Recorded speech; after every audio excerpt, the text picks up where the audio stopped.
요즘도 이 우주에 대한 관심이 참 많습니다. 그래서 사람들은 지금 세계적으로 활기차게 우주에 대한 탐사가 진행되고 있습니다. 올해 8월에도 2개의 탐사선이 달에 착륙하게 됐습니다. 하나는 러시아가 보낸 겁니다. 이 러시아는 이미 예전부터 우주 탐사에 대한 기술 강국으로 그렇게 알려져 있습니다. 그런데 다른 하나는 우리가 잘 생각하지 못한 나라의 것이었습니다. 우리가 흔히 우주 탐사하면 기술적으로 뛰어난 앞서 있는 나라라고 하면 떠올리는 나라들이죠. 미국, 러시아, 그리고 중국 정도입니다. 그런데 이들과 함께 어깨를 나란히 하면서 우주에 대한 탐사를 아주 앞서서 하고 있는 나라가 있습니다. 어느 나라일까요? 한국은 아니었습니다. 네네. 인도였습니다. 인도. 저만 해도 인도 하면 가장 먼저 떠오르는 것이 카레입니다. 카레밥. 그죠? 여러분도 그렇지 않습니까? 저와 비슷할 것 같은데. 네. 저희 집에도 한 달 또는 2달에 한 번씩 이제 카레를 만드는데 한 번에 아주 큰 냄비에다가 만들기 시작합니다. 그리고 나면 한 4일 동안은 이제 카레가 나오는데 아침에 카레, 저녁에 카레 나옵니다. 여름 성경학교 수련회 모두가 시작이 되는 겁니다.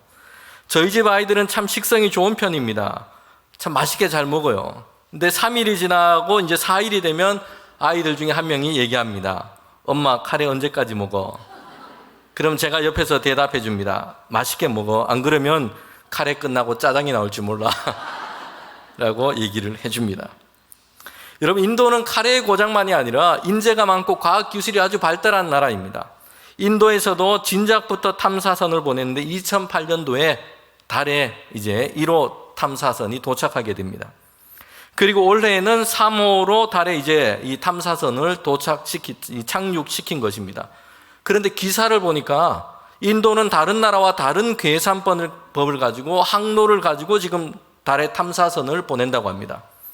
그렇게 해서 완전히 이 우주에 대한 이 탐사 비용이 다른 나라에 비해서 매우 저비용으로 10분의 1 정도밖에 되지 않는 비용으로 달을 탐사하고 있다는 것이에요.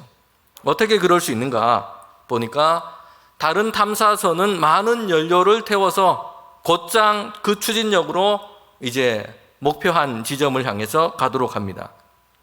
그런데 인도는 지구와 행성 사이에 지금 작용하고 있는 그 중력을 계산하고 그 중력을 이용해서 그렇게 선회하면서 목표한 그 지점까지 이르게 된다는 것이요. 시간은 좀 더 오래 걸리지만 그 대신에 이렇게 함으로 인해서 중력을 이용해서 많은 추진 어떤 엔진이라든지 장비를 달지 않고 다른 탐사선에 비해서 그렇게 적게 달고도 목표를 향해서 갈 수 있도록 그렇게 만든 것입니다. 목표를 향해 가는 이 계산법과 항로를 새롭게 한 것입니다. 이렇게 해서 올 8월에 인도에서 쏘아 올린 이 탐사선이 최초로 달의 남극에 이제 처음으로 그렇게 도착하게 된 것입니다. 오늘 설교 제목은 새로운 계산법입니다. 이 본문은 예수님의 비유로 지금 말씀하고 있는데 천국, 하나님의 나라는 어떤 것인가? 하나님의 나라의 그 원리와 특징이 무엇인지를 잘 보여주고 있습니다.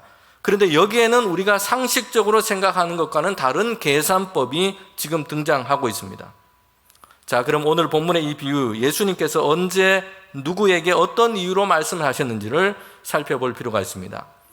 여러분, 오늘 이 본문 비유에서 마지막 16절 말씀은 이렇게 끝나고 있습니다. 마태복음 20장 16절 말씀인데 이와 같이 나중된 자로 먼저 되고 먼저 된 자로서 나중되느니라. 이 비유를 통해서 예수님께서 결론적으로 지금 정리해서 하신 말씀이 이것입니다. 그런데 이 동일한 말씀이 비유 이야기 바로 앞에서도 나오고 있어요. 19장 30절에도 보면 이렇게 19장이 끝나고 있습니다. 그러나 먼저 된 자로 나중되고 나중된 자로 먼저 될 자가 많으니라. 여러분, 이 글자만 보면 몇 글자만 틀리지 그 내용이, 이 구절이 담고 있는 내용이 똑같습니다. 즉 예수님은 하나님의 나라 영생과 천국에 대해서 말씀하시면서 나중된 자가 먼저 되고 먼저 된 자 중에 나중된 자, 이런 일이 일어나게 될 것이라고 지금 밝히셨어요. 그것을 설명하기 위해서 주님께서는 오늘 20장에 나오고 있는 이 비유, 포도원 품꾼의 비유를 지금 말씀하신 것입니다. 성도 여러분, 우리는 이 예수님의 왜 이 비유 이야기를 말씀하시는지, 왜 이 이야기를 말씀하셨는지 오늘 본문 앞부분을 보면 우리가 무슨 일이 있는지를 살펴볼 필요가 있습니다. 지난번 마태복음 설교에서 제가 살피면서 말씀을 드렸습니다. 부자 청년이, 부자 간원이 예수님을 찾아와서 물은 것이에요. 영생을 어떻게 얻을 수 있습니까? 라는 물음이었습니다. 예수님께서는 이 젊은 부자에게 말씀하셨죠. 가진 것을 가난한 사람들에게 나눠주고 나를 따르라 라고 말씀했습니다. 여러분, 그러자 이 젊은 부자는 재물이 많고 또 재물을 사랑했습니다. 그래서 예수님을 따르지 못하고 근심하다가 이제 그냥 돌아가고 맙니다. 예수님은 그래서 이렇게 말씀하셨죠. 낙타가 바늘기로 들어가는 것이 부자가 하나님의 나라에 들어가는 것보다 더 쉽다. 그러나 사람으로서는 할 수 없지만 하나님으로서는 다 하실 수 있느니라. 이렇게 말씀을 하셨어요. 그리고 예수님께서는 주님을 따르는 사람에게 그들이 얻게 될 것이 무엇인지를 말씀하십니다. 하나님의 구원하심과 영생을 얻게 될 것입니다. 그리고 주님께서 다시 오실 때에 영광스러운 자리에 주님을 따르는 사람들이 그렇게 앉게 될 것이다 말씀한 겁니다. 여러분, 그때 바로 주님의 제자인 베드로가 예수님께 물은 것이에요. 마태복음 19장 27절에 보면 베드로가 이때 예수님께 이렇게 물은 것입니다. 이에 베드로가 대답하여 이르되 보소서, 우리가 모든 것을 버리고 주님을 따라 싸운데 그런즉 우리는 무엇을 얻으리까? 여기서 베드로는 분명 그의 관심 가운데 이렇게 묻는 의도가 있었습니다. 저 젊은 부자는 가진 것 때문에 예수님을 못 따랐어요. 그런데 예수님, 우리를 한번 보세요. 우린 대단하지 않습니까? 배와 그물을 다 버려두고 예수님을 따랐습니다. 주님을 따랐고요, 가족과 고향을 뒤로 하고 이렇게 주님을 따랐습니다. 이런 사람이 나 바로 베드로입니다. 이렇게 했으니까 우리에게는 무엇이 주어지겠습니까? 우리는 무엇을 얻게 될 것입니까? 여러분, 베드로는 젊은 부자처럼 남들은 결코 잘하지 못하는데 자신들은 가진 것을 버리고 뒤로 하고 예수님을 따랐어요. 이것으로 얻게 될 보상, 얻게 될 대가가 무엇인지를 예수님께 지금 묻고 있는 것입니다. 베드로는 자신의 수고와 헌신의 대가가 얼마나 큰지를 지금 기대하고 있습니다. 그런데 여기에 대한 예수님의 대답이 이것이었어요. 먼저 된 자가 나중이 되고 나중된 자가 먼저 된다. 원문의 의미를 그렇게 살려서 우리가 이 말씀, 이 구절을 본다면 1등이 꼴찌가 될 거고 꼴찌가 맨 마지막에 있는 사람이 오히려 1등이 될 수 있다라고 주님께서 그렇게 말씀한 겁니다. 그리고 오늘 이 포도원 비유를 예수님이 설명하면서 얘기를 해주신 것이, 성도 여러분, 여기서 베드로의 모습이 우리에게 매우 중요한 것을 보여주고 있습니다. 여러분, 오늘 성도들 중에도 베드로와 같은 관심과 기대를 가지고 있는 경우가 있습니다. 특별히 베드로처럼 열심히 주를 따르고 열심히 교회 일을 하고 오랫동안 신앙생활을 해온 사람들에게 주의해야 할 생각이 여기 있는 겁니다. 내가 이렇게 했는데, 내가 이 정도 했는데 무엇을 얻을 수 있겠습니까? 이 생각이 사람의 마음에 뿌리를 내리고 자랄 수 있다는 것이요. 그러면 오늘 비유에 주님께서 하신 말씀을 귀 담아 들을 필요가 있습니다. 예수님께서는 이 베드로와 제자들에게 이 비유의 말씀을 통해서 분명하게 지금 설명하시고 그 비유를 통하여 주님께서는 메시지를 주시는 것입니다. 여러분, 이 비유 이야기에서 포도원 주인이 일할 품꾼을 지금 찾으러 가는데요, 때는 포도를 추수할 시점으로 우리가 생각해도 좋을 것 같습니다. 이때가 되면 포도원에 할 일이 대단히 많고 바빠집니다. 수확기를 놓치면 포도는 금방 상하게 됩니다. 특히 이 팔레스타인 지방에서는 수확기가 지나면 곧바로 뭐가 오냐면 우기가 오게 돼요. 비가 내리는 이 기간이 오게 되는 겁니다. 그래서 제때 이 수확을 서둘러야 합니다. 포도원 주인은 이른 아침에 나갔습니다. 당시 유대 시간으로는 0시예요. 0시. 아침 일과가 시작되는 6시입니다. 아침 6시. 이렇게 하루가 시작되자마자 주인이 나가서 일할 품꾼을 지금 찾고 있어요. 그리고 그들을 포도원으로 들려보내게 된 겁니다. 그리고 그들에게 품삯을 주인은 약속했습니다. 1 데나리온을 너에게 주겠다. 사실 이 돈은 당시 통용되었던 하루 일삭에 해당됩니다. 그런데 실제로는 1 데나리온은, 주인이 약속한 이 데나리온은 넉넉하게 주는 것이었어요. 여러분, 이 당시에는 로마 지배하에 있었습니다. 이스라엘은 품삯을 받고 일할 곳이 사실 그렇게 많지 않았던 것이에요. 이에 반해서 가난해서 사람들은 하루 먹고 사는 일일 이 노동자의 수가 많았습니다.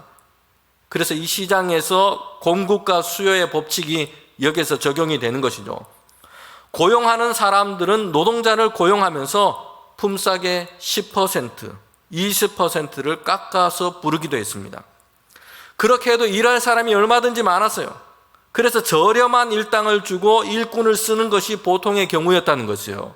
그런데 이 포도원 주인은 그렇게 하지 않고 애누리를 하지 않고 정해진 품삯 그대로 일꾼에게 약속하고 포도원에 지금 들여보낸 겁니다. 그리고 제3시 즉 오전 9시에 나가보니까 장터에서 놀고 서 있는 사람이 있습니다. 일자리를 그때까지 구하지 못한 것이요. 주인은 그들도 불러서 포도원에 들여다보냅니다.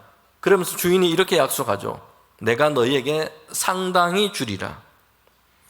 여기서는 9시에 지금 품꾼을 부를 때는 한 데나리온 주겠다 이렇게 약속하지 않고 주인이 임금에 대해서 이렇게 약속했습니다. 상당히 주리라. 구체적인 금액을 약속하지 않았습니다. 그냥 상당히 주겠다라고 말했습니다. 그런데 여기서 상당히라고 하는 이 단어를 주목해 볼 필요가 있습니다. 이 단어는 디카이오스라는 이 단어에서 유래했습니다. 정당하게, 정의롭게 라는 뜻입니다. 성경에서 이 단어는 어떤 의미로 쓰이냐면 하나님의 공의, 하나님의 정의 이런 것을 말할 때 이 단어를 그대로 쓰고 있어요. 공의, 정의라는 말, 디카이오스라는 단어를 써서 내가 상당히 너에게 주겠다라고 얘기를 합니다. 이 디카이오스는 하나님의 성품을 나타내는 중요한 단어입니다. 오늘 본문의 이 비유에서 우리말로는 상당히 주겠다 하면 우리는 어떻게 이해하기 쉽습니까? 넉넉하게 내가 많이 쳐서 주겠다 이렇게 생각을 합니다. 그런데 이 원어의 단어를 봤을 때는 그 의미보다 더 섬세한 의미를 갖고 있다는 것이에요. 정당하게 정의롭게 내가 주겠다라는 뜻입니다. 주인이 이렇게 해서 일꾼을 부르는 일을 반복하는데 오전 11시에도 그리고 오후 2시에도 그렇게 합니다. 그리고 마지막에는 오후 5시에 나가도 보니까 그때도 시장에 서 있는 사람들이 있었어요. 하루 일과가 오후 6시에 마감이 됩니다. 그러면 오후 5시면 이제 1시간 남은 것이죠. 그때까지 일할 곳을 찾지 못한 사람들이 시장에 서성이고 있었던 겁니다. 이 사람들은 사실 그날 공친 것이에요. 누구도 마감 시간 1시간 전에 일할 사람을 부르는 그런 사람은 잘 없습니다. 사실 그 시간이면 이제 하던 일도 서서히 이제 마감할 때가 되었습니다. 그런데 오후 5시에도 이 포도원 주인은 시장에 나갔는데 일자리를 얻지 못한 그 사람들을 불러서 자신의 포도원에 들여다보낸 겁니다. 우리는 성경에서 우리 성경에는 우리말 성경에는 생략되어 있지만 여기서도 원어를 보면 그들에게 약속하고 있어요. 디카이오스, 내가 정의롭게 정당하게 품삯을 내가 너에게 주겠다라는 약속이었습니다. 들어가서 일을 해라 라고 그들을 부른 것입니다. 여러분 여기까지 비유 이야기의 전반부인데 그리고 후반부에 보면 이제 품삯을 나눠주는 이야기가 이어지고 있습니다. 그렇게 해서 하루 일과가 다 끝났어요. 품삯을 나눠주게 됩니다. 그런데 가장 먼저 품삯을 받은 사람이 누구냐면 가장 늦게 들어온 사람이었어요. 그 사람에게 먼저 품삯을 이 주인이 나눠주게 됩니다. 그런데 그 사람에게 얼마를 주냐면 상당히 주겠다고 약속했는데 한 데나리온을 그에게 준 겁니다. 이건 놀라운 일이에요. 마지막에 들어온 사람은 몇 시간 일을 했습니까? 1시간 일을 한 것이 1시간. 1시간 일했을 뿐입니다. 그런데 하루의 일당을 그에게 지금 충분하게 쳐서 지금 주는 것입니다. 그런데 이 비유에서 더 놀라운 일이 일어나고 있습니다. 그건 뭐냐면 마지막으로 이른 아침부터 가장 먼저 포도원에 들어와서 일한 사람이 있습니다. 그에게 품삯을 주는데 아침 6시에 와서 하루 일과가 시작될 때 주인의 부름을 받고 왔습니다. 그때부터 시작해서 포도원의 이 일이 끝날 때까지 하루의 일을 다 했습니다. 일과를 꽉 채운 것이죠. 그런데 그 사람에게도 품삯을 주는데 그에게도 한 데나리온을 주었다는 것이에요. 사실 여기에서 사람들은 충격과 혼란에 빠집니다. 야, 어떻게 이럴 수가 있냐? 이런 생각이 듭니다. 그런데 이렇게 사람들이 이해되지 않는 이 혼란에 빠뜨린 거기에서 여러분 이 비유가 핵심적으로 지금 담고 있는 메시지를 지금 전하고 있다는 것입니다. 여러분 주인은 품삯을 나눠주면서 사람들의 생각을 무너뜨리는 전혀 다른 방법을 하고 있습니다. 다른 새로운 계산법으로 지금 품삯을 나눠주고 있다는 것이에요. 성도 여러분, 우리는 먼저 이 비유에서 포도원 주인이 품꾼을 고용하고 일을 시킨 그 목적이 무엇인지를 생각하게 됩니다. 물론 표면적으로 생각하면 포도원에 지금 일거리가 있고 일손이 필요하니까 이제 주인이 나가서 그렇게 일꾼을 불러서 일을 시켰다, 이렇게 생각할 수 있습니다. 그런데 만약 그런 목적이었다면 포도원 주인은 오후 5시에 나가서 놀고 있는 사람을 불러서 일을 주지는 않을 겁니다. 오후 5시면 끝날 시간이 다 됐어요. 20분, 30분 정도만 일하면 이제 일이 마무리되는, 슬슬 마무리해야 하는 시점입니다. 그런데 그때까지도 인력 시장에 나왔지만 일자리를 얻지 못한 사람들이 있습니다. 여러분, 그들은 어떤 사람일까요? 아무나 딱 봐도 그 사람은 일을 잘 못하게 생긴 사람들입니다. 기술이 없어 보이고 몸이 나부지지 않고 딱 봐도 엉성해 보입니다. 일할 사람이 아니라 일을 만들 사람으로 보이는 그런 사람들인 겁니다. 또 이런 사람들은 신체적인 장애가 있거나 아직 어리거나 몸이 약해 보이는 사람들입니다. 그래서 이른 아침에부터 나왔지만, 이른 아침부터 시장에 나왔지만 저녁이 다 되도록 아무도에게도 부름을 받지 못한 사람, 아무도 일을 주지 않는 사람, 그런 사람이었던 겁니다. 포도원 주인은 그 사람들도 이제 일이 마감할 시간이 1시간 전인데도 그들을 불러서 포도원에 일할 수 있도록 들여보낸 겁니다. 그리고 일을 마치고는 하루 일당에 해당되는 한 데나리온 그대로 그들에게 주었어요. 여기에서 주인은, 우리가 봤을 때 여기서 주인은 알게 되는 것이 있습니다. 이 주인은 단지 자기의 일과 자기의 필요를 위해서 사람을 찾아 나선 것이 아니었어요. 주인은 일할 기회를 얻어야 하는 그 사람들을 찾아서 나선 것입니다. 그리고 그들을 불러서 그들을 위하여 그 일을 맡기고 주고 있다는 것이에요. 요한복음에 보면 이른 양 한 마리 찾는 목자의 이야기가 나오는데, 이 복음서에 보면 이른 양 찾는 목자의 이야기가 나오고 있는데요, 100마리의 양을 가졌는데 한 마리를 잃어버린 것입니다. 그런데 목자는 여전히 99마리의 양을 가지고 있습니다. 이 99마리의 양을 가지고 있는데 잃은 양 한 마리를 찾아서 나선 겁니다. 100마리 양에게서 이 한 마리가 줄어드는 것 뿐입니다. 자기 재산 수를 센다면 그렇게 생각이 드는 겁니다. 자기 재산이 축이 나서 이제 한 마리가 줄어들었기 때문에 그 잃은 양을 지금 찾아 나선 것이 아니었어요. 목자의 심정은 자기 재산의 수를 세고 있는 것이 아니에요. 길을 잃고 헤매고 있는 이 위태로운 곳에 놓여 있는 그 양을 찾아서 그 양을 구하기 위하여 찾아 나서고 있는 겁니다. 이처럼 포도원에는 이미 일을 하고 있는 사람들이 있습니다. 1시간 뒤면 일과가 끝이 납니다. 그런데도 포도원 주인은 그 사람을 찾아서 나선 것입니다. 일을 위해서가 아니라 일을 얻지 못한 사람들을 위해서였던 겁니다. 여기서 우리는 포도원 주인이 일꾼을 찾고 불러들인 이유를 보게 됩니다. 자신의 포도원을 가꾸고 많은 포도를 거둬들이고 그래서 곡간을 채우고 여기에 목표가 있던 것이 아니었어요. 포도원 주인의 목적은 일꾼들에게 기회를 주는 것입니다. 아침에도 한낮에도 저녁이 다 되어서도 하루를 마감하기 그 바로 전이라고 해도 그들에게 기회를 주는 것이에요. 그리고 그들에게 넉넉한 품삯을 줘서 풍성하게 그들을 채우기 위해서였습니다. 주인의 목적은 여러분, 우리가 이 비유를 볼 때 이런 것이 아니었습니다. 일 잘하는 사람들을 모아서 품삯을 주되 준 것보다 더 많이 일을 시키고 그렇게 해서 자신의 곡간과 재물을 쌓는 것, 이것이 주인이 생각하고 바라는 그런 목적이 아니었다는 것이요. 주인이 일꾼을 불러 모았습니다. 그런데 주인의 목적은 일을 완수하기 위해서 일꾼을 모집하고 그들을 일한 만큼의 대가를 지불하는 데에 주인의 생각과 목적이 있지 않았습니다. 주인은 일이 아니라 그 사람들에게 관심이 있었던 겁니다. 하루를 먹고 살아가는 그들에게 일할 기회를 주고 일을 통해서 그들을 풍성하게 채워주는 것입니다. 여러분, 그러기에 포도원 주인은 지금 일꾼에게 대가를 지불하고 있는 것이 아니에요. 그들에게 사랑과 은혜를 베풀고 있는 것입니다. 성도 여러분, 이것은 하나님께서 우리를 향한 부르심이 무엇인지를 잘 보여주고 있습니다. 주님께서는 지극한 사랑과 은혜로 우리를 하나님의 자녀, 주님의 일꾼으로 부르신 것입니다. 우리가 일을 잘할 것 같아서, 그래서 주님께서 우리의 노동과 수고를 이걸 보고 우리를 뽑아서 그렇게 하신 것이 아니에요.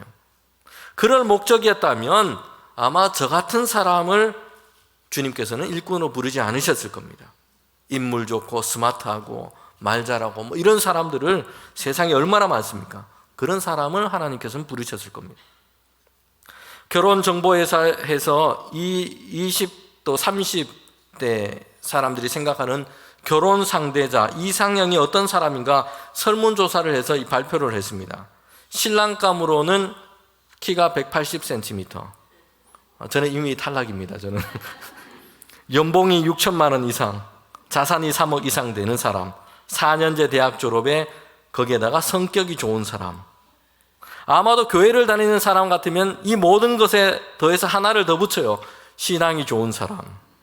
앞에 있는 것은 좀 뒤로 좀 제쳐두고 신실하고 하나님 사랑하고 신앙이 좋은 사람, 이게 아니고 앞에 있는 거 다 하고 그 조건에다가 하나 더 붙이는 것이죠. 좋은 신앙. 그러니 더 힘들어요. 이 정도 되면 여기 계신 우리 모든 남성분들은 정말 아내분들에게 정말 감사해야 합니다. 결혼을 해준 것만 해도 이거 한량없는 은혜를 지금 베풀어 준 겁니다. 그러면 신랑이 이런데 신부 이상형은 어떤가? 키가 164, 연소득 4천만 원 이상, 자산 2억 이상, 4년대 대학 졸, 2살 연하. 네. 자, 남편과 아내가 서로 감사해야 됩니다. 지금 보니까 하나님께서 일을 시키기 위해서 아주 이상적인 이런 사람을 찾아서 부르시고 하나님의 자녀 성도로 삼으신 것이 아니에요. 하나님께서는 그 은혜를 따라서 우리를 위하여 택하신 그 부르심이었던 것입니다. 예수님의 그 십자가의 보혈을 통하여 하나님은 우리의 죄를 다 덮으시고 우리를 그의 은혜를 따라 우리를 부르신 것입니다. 우리가 주의 성도로 부르심을 받았다는 것 그 자체가 여러분 이것은 기쁨이요 대단히 큰 영광이고 감사인 것입니다. 우리에게 주어진 것이 어떤 일이든 주를 위해 하는 일은 여러분 우리에게 유익과 영광이 되기 때문에 하나님께서 우리에게 주신 것입니다. 그것이 우리에게는 영원한 생명과 하나님의 나라에 참여하는 가장 영광스러운 것이기 때문입니다. 우리를 부르시고 우리에게 주의 일을 할 수 있는 기회를 주신 것입니다. 여러분 오늘 비유 이야기에서 가장 섭섭하고 불평과 원망을 쏟아내는 사람들이 있는데요. 가장 먼저 와서 포도원에서 일을 시작한 사람입니다. 비유에서 보면 의도된 몇 가지 모습이 이 비유 속에 들어 있습니다. 일을 마치고 품삯을 나눠주는데 누구 먼저 나눠주냐면 마태복음 20장 9절에 보면 오후 5시에 들어와서 일을 한 사람입니다. 그에게 디카이온, 주인이 정의롭게 생각하는 대로 먼저 준 것이에요. 한 데나리온이었습니다. 늦게 왔고 1시간밖에 일을 안 했어요. 그런데 하루 품삯 그대로 그에게 준 것입니다. 그러니 사람들은 품삯을 받아들고는 이 사람들은 놀랄 수밖에 없어요. 어떻게 우리에게 이렇게 많이 주냐? 1시간밖에 일했는데, 일밖에 안 했는데 자신의 수고한 것보다 훨씬 더 많이 지금 받게 된 겁니다. 주인이 준 그 은혜 때문에 이 사람들은 주인에게 감사하고 기뻐합니다. 그런데 성경을 보면 중간에 온 사람들에게 품삯을 나눠주는 것은 다 생략되고요. 이제 이른 아침에 가장 먼저 와서 오랜 동안 일을 한 사람, 그에게 품삯을 나눠주는 그 이야기가 바로 진행이 되고 있어요.